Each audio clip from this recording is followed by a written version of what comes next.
Hi, everyone. I am Variety Senior Editor Michael Schneider, and welcome to Comic-Con at Home, Phineas and Ferb edition.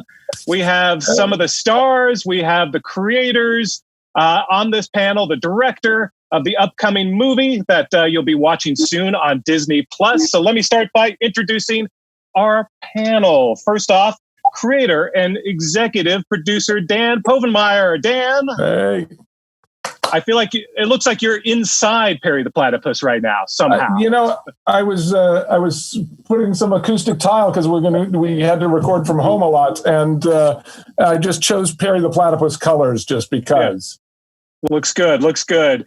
Yeah. He's also got a great backdrop. The fellow creator and executive producer of Phineas and Ferb, Swampy Marsh. Swampy, welcome. Hey, how you doing, Mike? Excellent. We've got the director of the movie, Mr. Bob Bowen. Bob, welcome. Thank you. We have the star of the movie, and this movie really is all about Candace, so it's fantastic that we have her. She plays, of course, Candace Flynn on Phineas and Ferb. Ashley Tisdale. Ashley, welcome. Yeah. And, of course, he is Phineas himself, Vincent Martella. Vincent, thank you for joining us. Hey, everybody. Yeah. He is fan favorite Baljeet on the show, Malik Pancholi. Malik, welcome. Hi. Yeah. And finally, the voice himself of this guy, Phineas and Ferb's own pet, I guess, but of course he's also Agent P, Perry the Platypus. D. Bradley Baker. D. Welcome. I feel like I'm in Hall H. Yes. Exactly the same feeling. Yeah. Morning noise. It's like we're there. We're there right now. The electricity. It's just it's great. It smells different. I'll say that. I smell different. Swampy, that's a personal issue. Swampy, that's something you need to deal with offline. I've shared an office with Swampy. It is a personal issue. Where'd that nickname come from? Candace, we don't want to talk about it, D. We don't. Okay. Dan Swampy, it's so exciting to have Phineas and Ferb back in our lives. First off, on Disney+, you can watch every episode, all hundreds of episodes of the original series. But we have the new movie. But before we talk about that, let's take us back, especially for people who are new to the Phineas and Ferb universe. Give us the quick reminder of how this series began, the classic origin story of Dan and Swampy making this huge, successful animated series. Well, we were working together. Yeah, we were working together on a show called Rocko's Modern Life. Actually, we'd met on The Simpsons, and during the downtime from The Simpsons, he went and got a job on Rocko and said, "You should come over here. They need people who are funny and can draw." Remember making that call going, "You got to get over here now, man. They're letting us write stuff. You got to come write stuff." And so we started writing together on that show, and we had such a good time doing it that we said we should just create a show together. We'll sell it, we'll put it on the air, and then we'll never have to work apart. And then 13 years went by in which we never worked even in the same studio, and for half of that time we weren't even in the same country. And but we had created this show back then, which made the rounds of Hollywood and got no a bunch of times. Wait, they were always very nice no's. We got some yeses, and then the network that said yes went out of business. Yes, there was we'd got Option twice. Nickelodeon went up the levels a while before when they were always very nice no's, but we didn't get the show sold until he was living in the UK and I had pitched it to Disney and they said no. And then a year later, called back and said, this I know it's out of the blue, but we want to option Phineas and Ferb. What's the name of your agent? And I was like, I'd better get an agent. and I called Swampy. I had to I literally got this message on the phone, and I was like, I've got to call Swampy, and I had to do the math to see what time it was in the UK, and called him and said, hey, it looks like I may have sold Phineas and Ferb to Disney Channel. If we get a show, are you going to come back here and work on it with me? And he said, "What did you say?" The sound you hear is me packing. Yes, exactly. and then so we both had vacations set up so that I was going to Europe and he was coming back here, and so we just wrote during those times. And that's how we came up with the roller coaster episode. One day I want to go back to England and put a plaque on the house that I had in Chessing that said, Yes. Phineas and Ferb was partially born here. One of those blue plaques. Yes, Yeah. exactly. And maybe take the butcher paper with the original drawing, right? Which Yes, I've thought about going into that restaurant and just telling them, this table is where the first Phineas was drawn. Yeah. And look at it. Here we are. How many years later now? How long has it been since that first drawing? Since that was first like conversation? we worked it out. It was 1993 when we first. So whatever, 2003, I don't do 2013. Math is hard. Math is hard. It's like 27 years, something like that. Yeah. I had very dark hair when we started. Yes. And a lot of it. Lots of it. dark Yes. Yeah, Swampy and I both, when we were working together on The Simpsons, had hair below our shoulders. And none of this, see all this white stuff here? That wasn't there. Swampy was starting, when we started Phineas, he was just starting to get a little gray here, and that was it. Yeah. And here we are still, talking about Phineas and Ferb, the fact that it still resonates, that it's still a part of pop culture. New generations are discovering it for the first time. That's not a lot of people can say that they've created a show that has lasted through time and space, literally. And so you still must be really proud that you still get to talk about Phineas and Ferb, and you're still creating new adventures for this whole crazy crew. We just had a situation last year where the graduating class of a local high school had Agent P as their mascot. And that's the context I had was, wow, 20-something years ago, we created the character. And there's still teenagers for whom he resonates. And I just thought the coolest thing. Yeah. We got involved in that it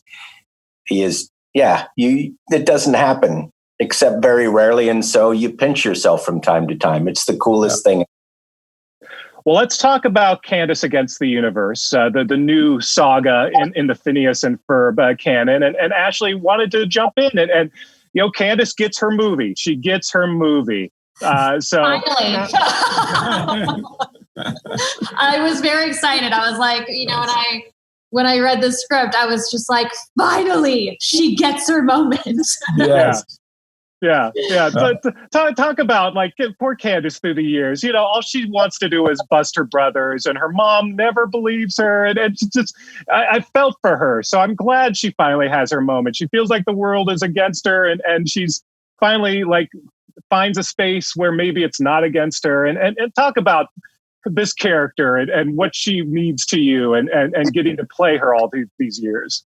Yeah, I mean, Candace is one of my favorite characters that I get to play, because obviously with animation, you have so much energy doing it, and you get to kind of just really just create. And I think she's one of the craziest characters I've ever played. So I think it's my crazy that comes out in her. So I really just have so much fun doing it. She does take up my energy though, because the sessions, I can literally only do 2-hour sessions, because by the end, I'm just exhausted. She talks so fast and she's constantly yelling. And so, but she's someone that I was just talking about it the other day, just we obviously finished basically at our house, this movie, finish up this movie. So, but seeing Dan and Swampy, it always just feels like a piece of home, because we've done it for so long. And at one point I was traveling the world, on tour with High School Musical, and I was jumping into recording studios to record Phineas and Ferb. And it just has always been a part of my life in such an amazing way. So it just feels so nice to be back with everybody. And you're making Swampy cry. No, they didn't know where Dan and Swampy were going to take the movie. Up until that moment, Dan, I might have just had something in my eye. No, but we've done so many episodes of Phineas and Ferb, so I was just I wonder what a movie would be like. And then when we got back into the studio, it was just so easy to pick up Candace again. And And it felt just so good to see everybody again. It's one of my, favorite shows to work on. When she came in, she was like, "Well, let me just see if I can find Candace again." Let me just play around with it a little bit because I haven't done Candace in so long. And she just immediately hit this crazy stride. Like the very first thing out of the box is like, "No, she's still in there. You don't have to look for her too far." I really resonate with that. I had to go on a retreat to kind of focus my mind on where I was at when I did the Perry stuff. I really was. I really money well spent, Dean. Ashley. It's exhausting for me at the end of the sessions as well when they bring me in, and I have to maybe produce an effort sound to sound like a platypus. It's exhausting every time for me too. Yes, yeah. I will say this about Ashley's performance in this movie. Is there's a bit at the end where we really wanted to pull on people's heartstrings and make it really a sad moment so that we could make it a happy moment afterward. And we wanted her to cry, and she gave us this very sort of real sounding cry, but it was very funny. And I said, "Okay, Ashley, I've never asked you to do this before, but can you do that and make it absolutely not funny at all?" And she said, "Oh, yeah, sure." And then she cried, and she almost brought us to tears.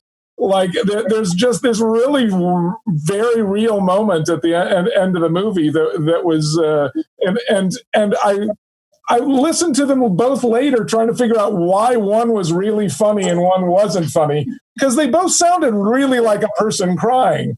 It was a very specific, subtle difference that she was able to nail. If you watch the movie and you don't get a little emotional at that point, you're dead inside. Well, I got to say, I mean, Candace, you do feel for her over the years. She's, she's just trying to get people to believe her, get her mom to believe her, get her brothers to respect her as their elder sister. And she just feels like the universe is against her, hence the title of the movie, Candace Against the Universe. And so Ashley, it must be nice to sort of see this character that you've played for quite a bit, get some wins and maybe feel like, she's finally respected or appreciated in a world where she hasn't been. Yeah, I think that, for Candace, obviously she's always felt like the world was against her. And, it's always really about like trying to get her brothers, like you said, busted. But it's just nice to really kind of take that journey where the universe is really against her. And like you kind of go into that. And just the music elements of the movie is so good. The songs are so, so good. I think all of the songs like on Phineas and Ferb, the series, are really good. But some of the best stuff is in this movie. And I just obviously it's just nice to, for Candace, she's always wants to be the star of the show. So it's cool to actually be the star of the movie, which is fun. It's like Lucy, who finally gets to appear with Ricky. Right. Yes. Everything leads back to I Love Lucy. I want to talk more about the music in a second, but first I want to bring Vincent into the conversation because obviously you've been playing Phineas since you were a kid, since you were little. I mean, talk about growing up with this character and also still having to find that voice as you got older. And was it more difficult to, do that Phineas voice, or what's it like to kind of get back into character? Yeah, no, I've been playing Phineas since I was 13. That's when I was cast, and I'm 27 now. So the large part of my life, I completely grew up going to these sessions. You used to have to put a booster seat on the stools for him to get to the microphone. Yeah, what's messed up is they still have to. I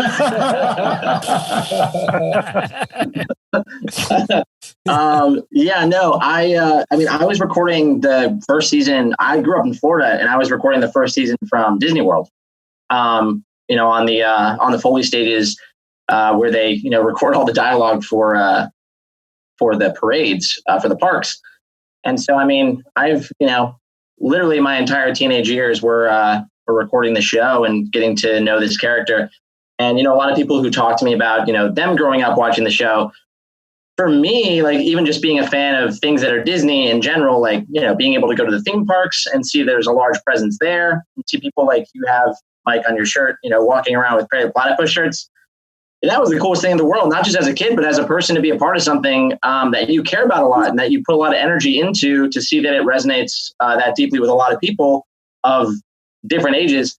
It was exciting that we get to come back and do this movie. And I was really, really happy to get to spend time with these characters again. And it's been fun recording it.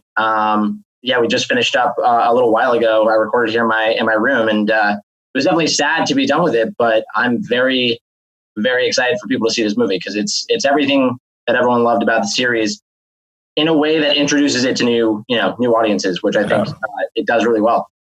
Yeah. Yet another new adventure.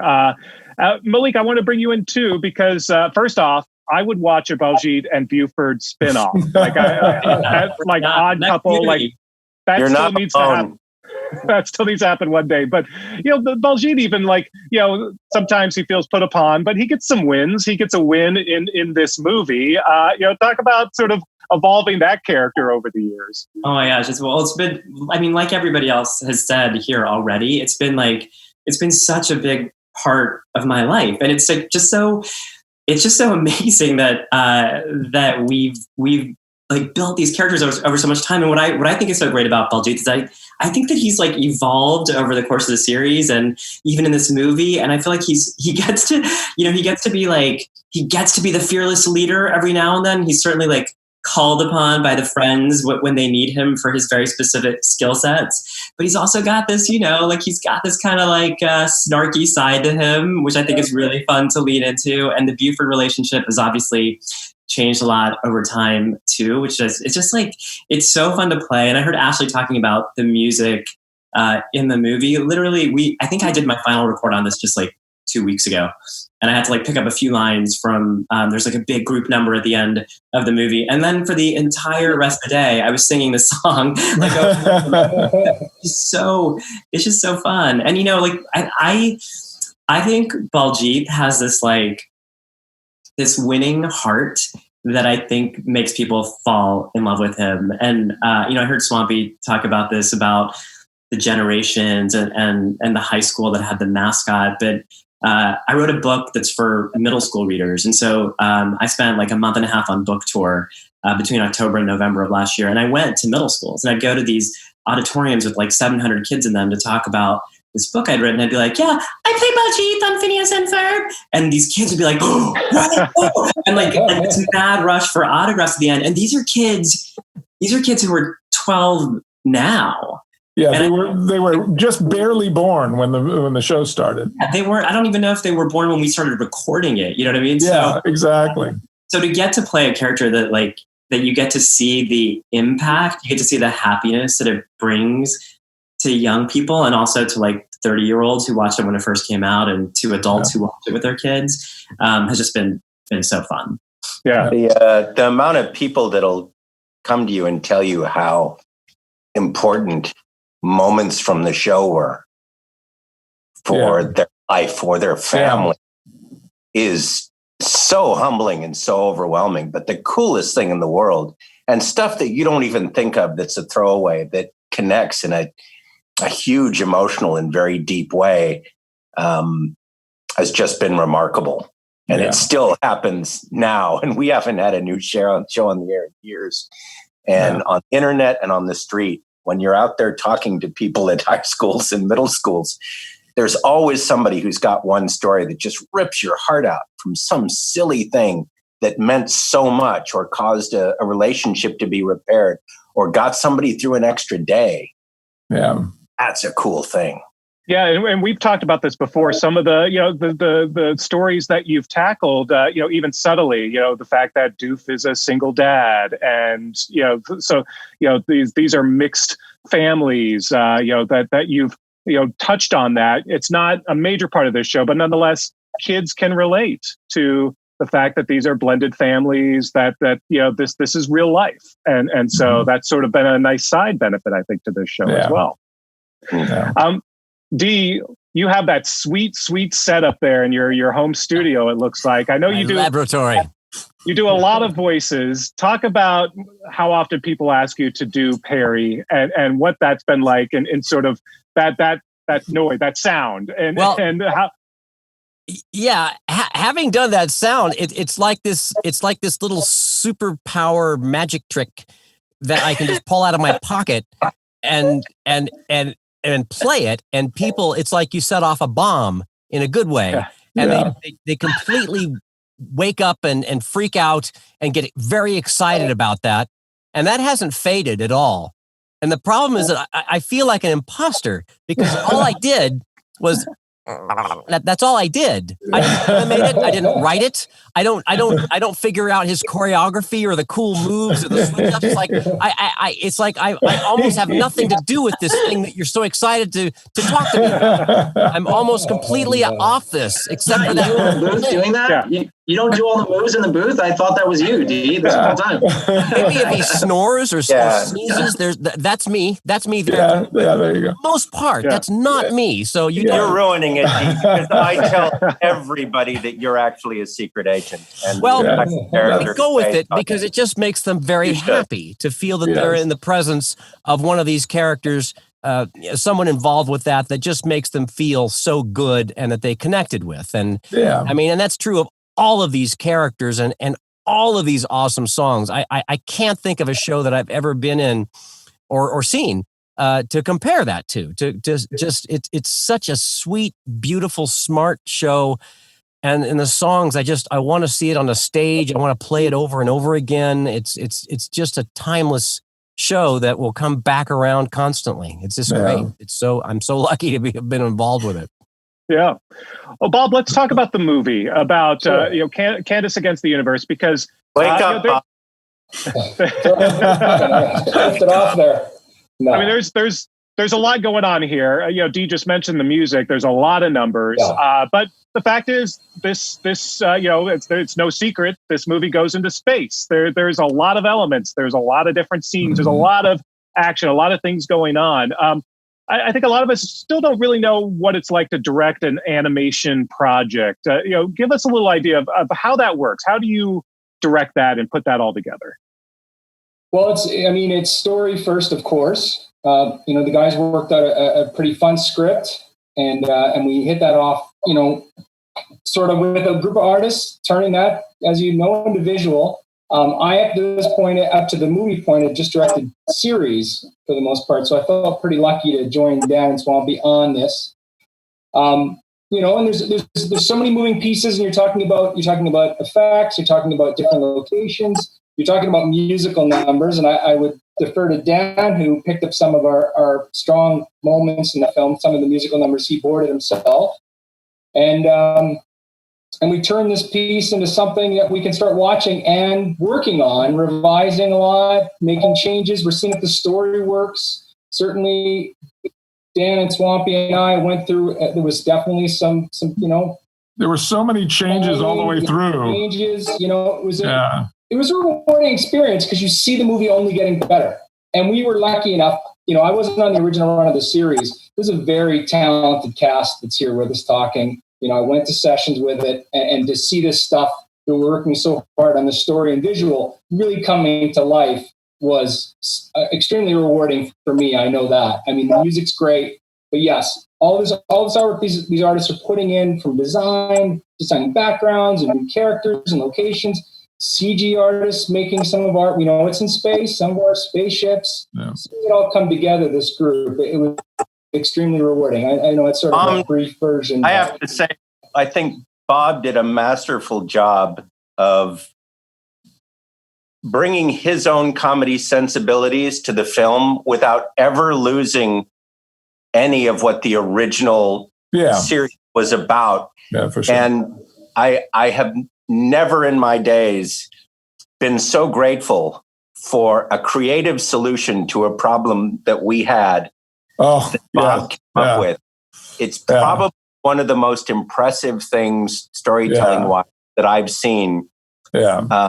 And I won't tell you what it is because it'll spoil things. Yes. If we had a great story we could tell some other time. Yeah. And I was actually one of the big fighters against it. And even when I first heard Bob's solution, my knee-jerk reaction was, no! There's no way that'll work. And then I literally told Bob pitched it to me on Friday, and I said, there's no way that'll work. It's too much trouble, and it's just not going to work. And he said, okay. And then he went home and redrew it and did a new animatic for it and just played it for me on Monday. And I laughed until I was crying. It is. And I was like, okay, we'll do this. Yeah. I can't believe it. Well, Dan, my favorite. Very, very giving creators. It's been a very collaborative process. We can't talk about what it is, but I am grateful to work with these guys. Very open to ideas and stuff. We're always because if I were running the show, I would have fired you. I would never. Exactly. Well, there was a time early on where all of the boards for the entire show had been done, and Swampy and I were in the editing room, and I said, "Oh, it'd be really funny. We have this bit where Buford is bringing a canoe into space." And there's this whole bit about him not being able to get it into the spaceship. And wouldn't it be funny if he was always carrying that canoe for the rest of the movie? Now, all of these scenes had already been drawn with no canoe in them. And we went in immediately to Bob's office and said, Bob, do you think it would be possible to have Buford carrying this canoe the entire way? Like, how many scenes are we talking about? There's like, it's a lot of scenes, but we're definitely doing that. And I'm waiting, and then you wait the entire movie to see how it's going to pay off. And then exactly. And then we had to write a payoff for it at the end. Yes. Yeah, so it's very funny. Dan and Swampy, let's talk a little bit about the idea for the movie. What made you decide to focus on Candace and also do a space adventure? Well, we had done so many stories. We did 222 episodes and 7-hour-long specials and another movie. And we were trying to think of what story had we not told. And we'd never really had Candace be the hero of any of these stories. She's almost always the antagonist.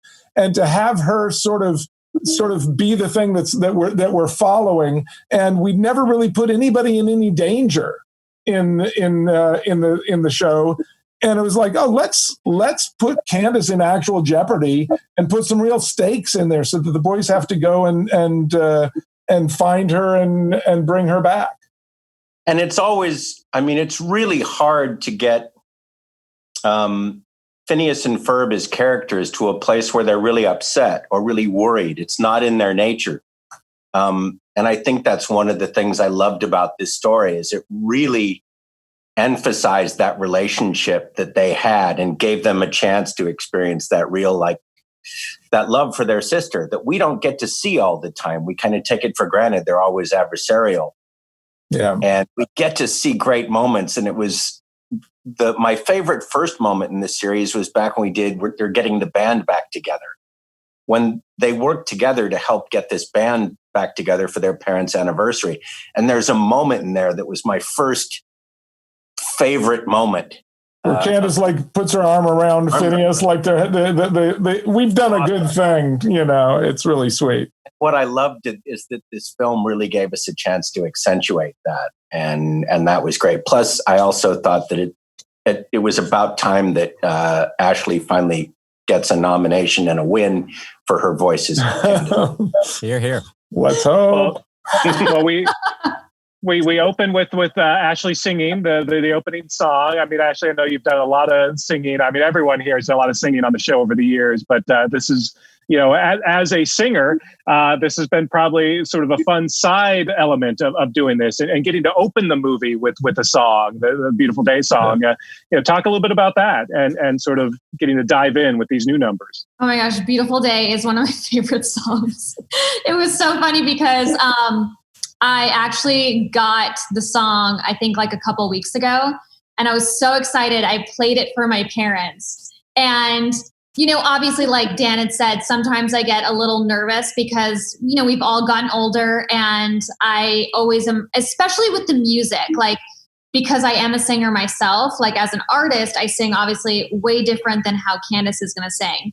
But I always want to make sure I'm still in the young Candace zone. And so I played it for my mom and dad. I was like, isn't this such a great song? I'm like, but you could probably tell me and, Vincent, we've gotten older. And they're like, no, you literally sound the same. It sounds exactly the same. It's exactly the same. Exactly the same. But it's so much fun. It's so much fun to play Candace because with music, it was like the song that we just did, We're Back.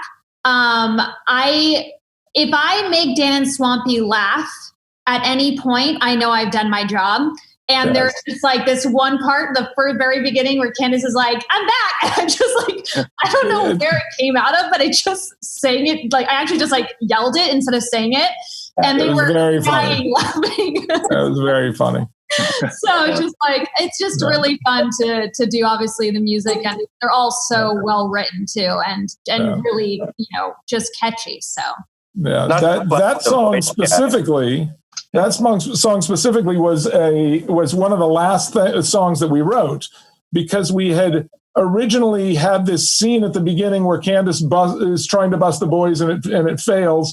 And we kept looking at it from the point of view of somebody who'd never really seen the series. And it felt like Candace was coming across as too harsh because you didn't know the history. We wanted the audience to be a little bit on Candace's side, and at least so that they would follow her on this. And we decided the last minute to, we just need a song. There is what we did, like 3 different beginnings, and none of them were really working. And there was like, oh, we need a song. And I had a friend of mine from college has gone on to become a big composer for Broadway.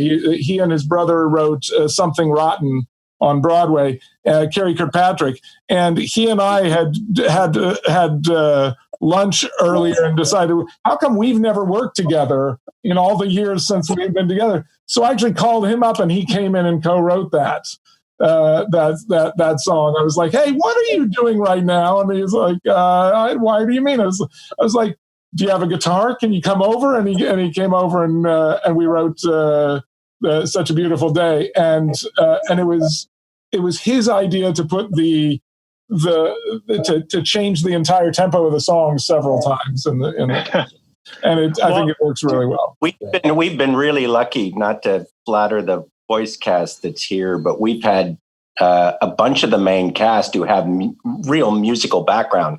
Yeah. Ashley Vincent was a singer, piano player. Allison Stoner, who very musical. Our Olsen, and it gave us the freedom to write things that I think many shows couldn't, and know that these guys would do it flawlessly. And then we had, and now that he's here, I'll cover his face. So Malik comes in, and I know he wasn't a competent singer, but now we have Baljeet doing songs like "Give Me a Grade." What you said was not a confident singer, right? You weren't saying he's not a competent singer. No. Okay. Let's just be clear. We have pretty high. We have Baljeet doing "Give Me a Grade," and so we have a bunch of the cast that now has sung a ton for us. And I know half of those people were folks who thought, "I'm never singing, never going to sing." And you kind of coerce them. And some of the stuff that we've gotten to do with them has just been brilliant. Yeah. Well, I know, but both you guys clearly like music, since you both have guitars sitting behind you right now. Yes. But Dan, I've got much more over there. As a treat for the viewers right now, I believe we have a clip of the opening sequence. Excellent. Yeah, so we're going to play that right now.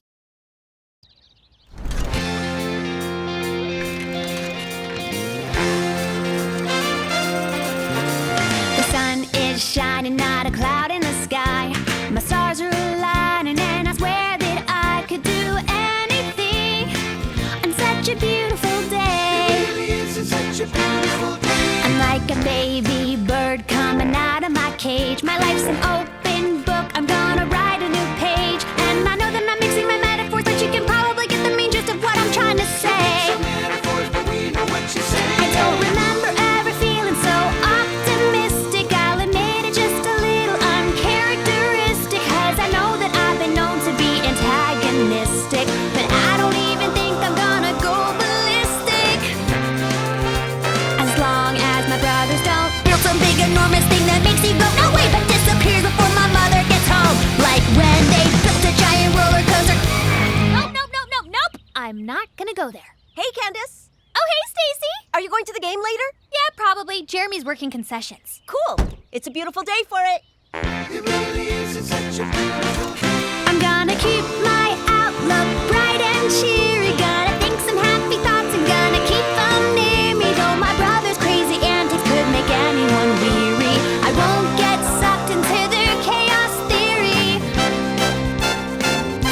long as they don't build a giant roller coaster robot versions of themselves or strand me in a video game. You know what I mean if you had seen the cattle drive the time machine, the giant paper pelican plane. They build motorized chariots and escalator to the moon, the tallest building, treehouse robots, other nonsense coming soon, a shrinking sub, a waterfall, a robot dog, a Trojan horse, a golden lynx, a fairy-tron, and pyramid-related sports. But today I'm not worried about any of that noise. Today it doesn't even matter what those silly old boys are doing. It's such a beautiful day. It's really such a beautiful It's such a beautiful day. It's really such a beautiful Wait a minute. Phineas and Ferb!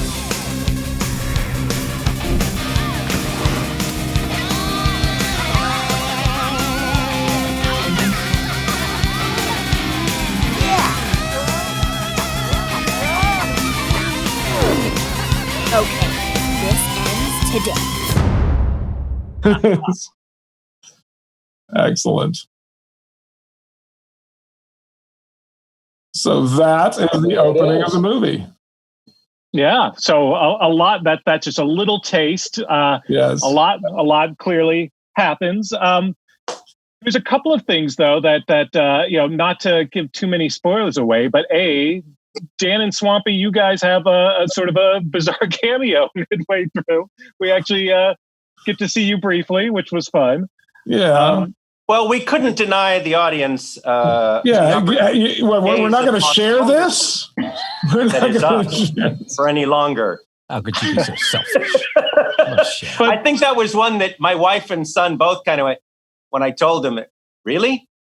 And then they saw it and they laughed. Good idea. And then you watch Yes. Okay, that's fine. Okay, I get it. Yeah. But our show has always been very self-reflexive. Very meta. It's like there's a lot of meta humor. I had to pull the writers back on that by like second or third season. I was like, okay, you're allowed one meta joke per episode, because anything more than that we start being about that, and that's not what we want it to be about. But we do like that stuff is in there. So right. That's how that. Like in the first season, Dan, where you guys had me, like a picture of me. Yes. On camera. Yeah, we photoshopped your mouth opening and closing. So you were like, why is Ashley Tisdale and Phineas and Ferb? Because still so many people didn't know it was me at first. Yes, it was very funny. Well, there are plenty of choice inside and meta jokes in the movie. One thing I wanted to ask you guys about, though, and this is, I suppose, a little bit of a spoiler, but the fact that Doofenshmirtz interacts with the kids, which we've seen some of that before, but they've always had their mind erased or something happens so that they've forgotten about it. But in this case, it sort of leaves it open that maybe there's an interaction. Like eventually in the summer, like Candace ends up interacting with Vanessa at her dad's place at some point. So this episode sort of happens in the middle of that summer. It's like a lost episode. The movie is. And we think it's fun to have them all together, and it gives us an opportunity to do things like Doofenshmirtz and Isabella have a duet in this. It took us all 10 years of the show to have Doofenshmirtz and Candace have a duet in the very finale episode. But I'd never gotten to sing anything with Isabella before. That was and when I told Allison, you and I have a duet in this, she was like, how does that happen?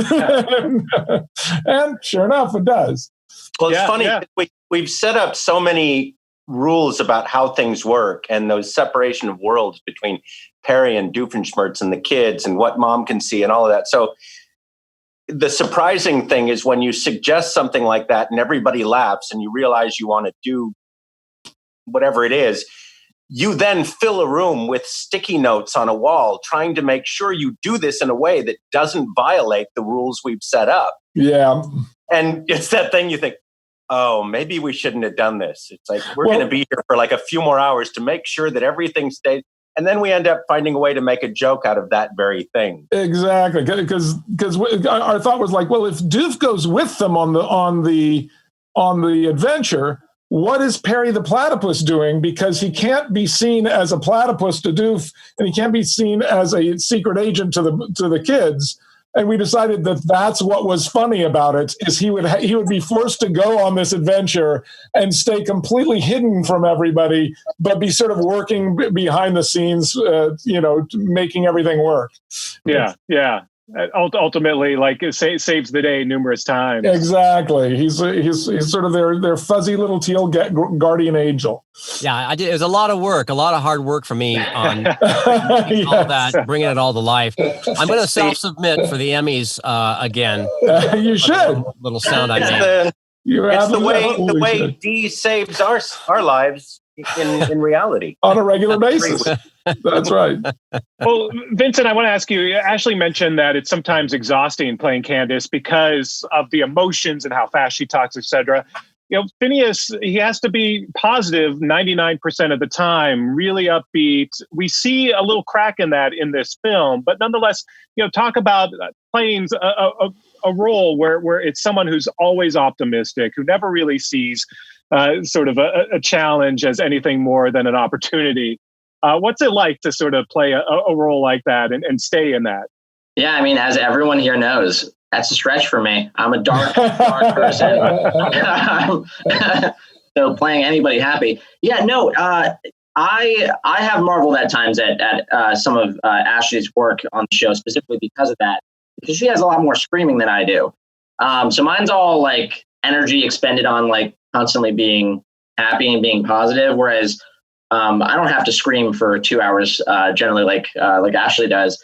But a lot of times it's I'm always standing in the booth and like kind of moving around a lot when I'm doing Phineas, and I'm pretty constantly smiling, because if I do Phineas's voice without a smile, it just doesn't feel right. Sound like Phineas. Yeah, it doesn't sound like Phineas. Phineas has to be smiling and excited. So I have to do his voice with a smile on my face. And that was one of the reasons why I use the voice that I'm using for the show is, when I got the initial art of him and, the character breakdown, as it talked about how positive and creative and excited he was. And so I wanted to do something with the character. As Swampy was even saying, you don't see him break that very often. And so the few times that we have, like in Across the Second Dimension, I feel like it really hit people because of that, because that's so odd and jarring. So it's always really fun doing these sessions and playing him because he's that type of energy. But I think it makes it twice as effective when something actually serious happens, or when Candace is actually in danger in this movie, that, that's a legitimate emotion, and a crack in the armor is, oh wait, no, this isn't good now. This is something seriously wrong. And that just means there's a laugh in the show, in the series. That's one of my favorite laughs in the entire series is when in Summer Belongs to You, they're at the end of this big adventure. They're trying to get to solve this problem, and Candace won't get on this tricycle that he needs her to get on, and he just yells at her. He says, "Get on the trike!" And every screening I've seen of that, everybody in the room has laughed out loud at that moment, the adults and the kids and everybody. And I'm so proud of that laugh, because that line is not a joke in and of itself. But that laugh comes because everyone in that room knows who Phineas is and knows how he behaves and how he would react. And when they see him lose it at her in that moment, it's so unexpected to them that it gets this huge belly laugh every time. Yeah. Well, let me ask the actors the sort of favorite moments from this new film. I don't know if you've had an opportunity to actually watch the final cut yet, but having been a part of it, Malik, I'll start with you. Do you have a favorite Baljeet moment from this movie? Yeah. Well, there. It's kind of like an overarching thing in the movie that I won't give away, but he's in love with I don't know how much I should say, but he's in love with a TV show, and the relationship between him and the TV show is, I think, it's also like so sweet. And then his hopes get dashed, and then they come back. And there's a lot of like revenge behind it, and he's like, "Yes, I was right." It's just a really funny through line throughout the movie that was just like such a joy to get to play. Baljeet's arc is all revolving around this TV show that he loves. Oh. Yeah, and Baljeet gets a couple of those great meta lines in the movie as well to keep a lookout for. Yeah. Vincent, how about you? Do you have a favorite moment from this upcoming film? Yeah, I really enjoy, as Dan was talking about earlier, the relationship between Doofenshmirtz and Isabella in the movie, and that gives me a couple of my biggest laughs in it. Is they argue a lot about who's a better leader. And there's a couple of conversations about her patches. There's a couple of visual gags about how many she has, and then about which ones are mysteries and why that should scare Dr. Doofenshmirtz. And I really like all of those conversations and everyone else's reaction to them of like, okay, stop questioning Isabella. You don't know what she's really like. That's a funny element to add to Isabella is like, okay, you pushed her too far now. You're questioning her leadership skills. Yeah. Yeah. No, I love that Doof has a new adversary to some degree. So Yes. Ashley, how about you? Favorite moment? I don't want to give too much away, but Candace's name means something in the movie. And that is one of my favorite things. And so I just don't want to like say anything else, but you have to watch it. that was I think that was something that I said in our story meetings once, just as a joke to make people laugh, and then everybody else said, "That's one of those." No, let's really do that. Don't let that go. Yeah, exactly. I'm like, no, we're not going to do it. No, we should definitely do that. Very funny. So, Dan and Swampy, there's a couple of nice cameos, some celebrity names who play some roles, including Ali Wong. Who can you hint at? What's Ali playing, and who else might we expect? Ali is playing the sort of queen, the ruler of this other planet. She's an alien queen whose name just happens to be Super Big Doctor, because that's a common enough name in their language, which really came from Jim Bernstein, one of our writers, referring to his doctor. It's like, well, and he's like a super big doctor. He's been interviewed and stuff like that. It was like, it was like, he's a super big doctor. So we just kept saying that. And it was like, that should be the name of the, and then so all the other names of the aliens are something strange like that often means something in English. We probably had more fun making up names for aliens than we absolutely should have. Yes, exactly. But so Ali came in and did that. She really knocked it out of the park. We're big fans of hers. We got Thomas Middleditch is one of the aliens who's just a brilliant comedian, and we have Dietrich Bader and Wayne Brady. Dietrich Bader does a really funny turn in this that was so unexpected for who he is. That was just great. Yeah, it wasn't at all the voice we were expecting from him. And then it became one of my favorite voices in the movie. So we were able to get people in for that kind of thing, for aliens and you've got all these creatures from other worlds. So there's not anything in your brain necessarily of exactly what this person should sound like, so that you can do whatever you want. Well, again, the music is fantastic. I personally loved Adulting, which I think some of your young fans who are now actually adults themselves are going to appreciate. A show-stopping Doof number. But it's, again, if you're a fan, if you watched Phineas and Ferb through the years, and you can once again on Disney Plus, you're going to really enjoy this film as well. So Perry even gets his own song in this one, and it's one of my favorite. It's really sweet. I would love to have sung it. We would love to have you. Dee, it's a great show. You should watch it sometime. It's fantastic. I make an effort sound at one point with Perry in a spaceship. It's really some of my best work. It is. It's transformative, Dee. It is. So much to look forward to. And actually, we do have a date. So, actually, Dee. Excellent. I don't even know if I know what this date is.